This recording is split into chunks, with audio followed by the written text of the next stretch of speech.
Eu sou o Pedro Gentil. Eu sou o Celso. Eu sou o Augusto. Nós estamos aqui para falar um pouco mais sobre o papel que a China desempenhou durante a Segunda Guerra Mundial. Podemos começar então. Bom, pelo que eu sei, é que a China durante a Segunda Guerra Mundial, ela meio que acabou entrando na guerra devido a grandes tensões políticas que ela tinha com o Japão, por causa das medidas imperialistas dele, o militarismo e a Segunda Guerra Chino-Japonesa.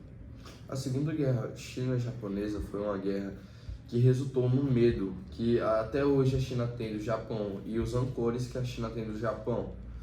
Essa guerra foram muitas mulheres da China torturadas, várias pessoas da China desabrigadas e os japoneses tomaram o controle da China e do lugar. Muita gente sendo muito torturada e as mulheres sofrendo estupros na rua. O que desencadeou os eventos que a gente foi ver depois do crescimento da China como uma monarquia. Tanto que essa guerra começou por causa foi fruto do movimento expansionista que o Japão já estava fazendo.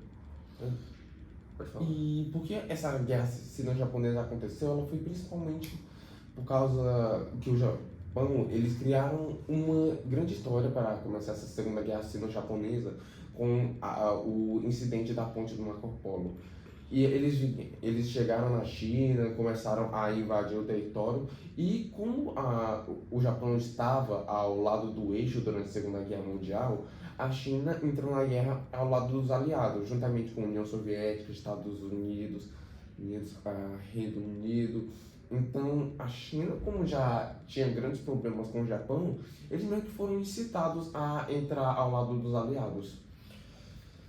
Esses problemas ocasionados antes da Segunda Guerra com a guerra chino-japonesa e os eventos que aconteceram na guerra, o pós-guerra fez um crescimento enorme da China, pois já que ela ficou do lado dos aliados e o Japão não, o Japão sofreu muito e aí ele perdeu poder. E enquanto o Japão perdia poder, a China começou a crescer de pouquinho a pouquinho, mas o seu grande ápice pós-guerra e entre guerra foi quando a China realmente mostrou a rebeldia que conseguia ter contra o Japão não conseguindo mais por causa das guerras de Okinawa e na sua outra capital.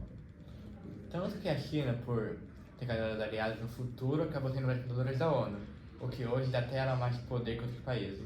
Mas também temos que lembrar que durante a Segunda Guerra Mundial e a Segunda Guerra Sino-Japonesa, a China estava enfrentando uma guerra civil entre os partidos comunistas e nacionalistas. Então, a China já estava enfrentando grandes problemas, já estava tendo que utilizar recursos para cuidar dessa guerra civil.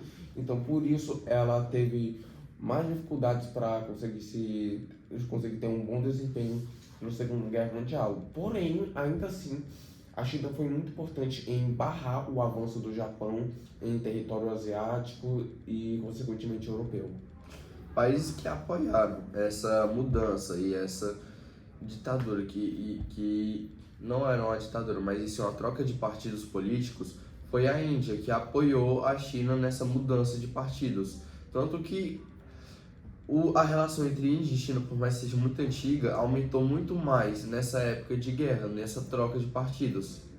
Tanto que hoje, se eu não me engano, Taiwan surgiu, o país Taiwan, que se chama oficialmente de República Chinesa, apenas aconteceu por causa de conflito que acabou separando os partidos de um deles para Taiwan. E você não falando em República da China, embora a Segunda Guerra Mundial tenha sido desastrosa para a China, ela indiretamente teve uma relação com a reunificação da China e a pós-fundação da República Popular da China, causada por Mao Tse Tung. Porém, mesmo Mao Tse Tung tendo feito essa reunificação da China, não podemos dizer que ele foi de fato um herói. Na verdade, ele foi um grande genocida que matou mais de 50 milhões de pessoas.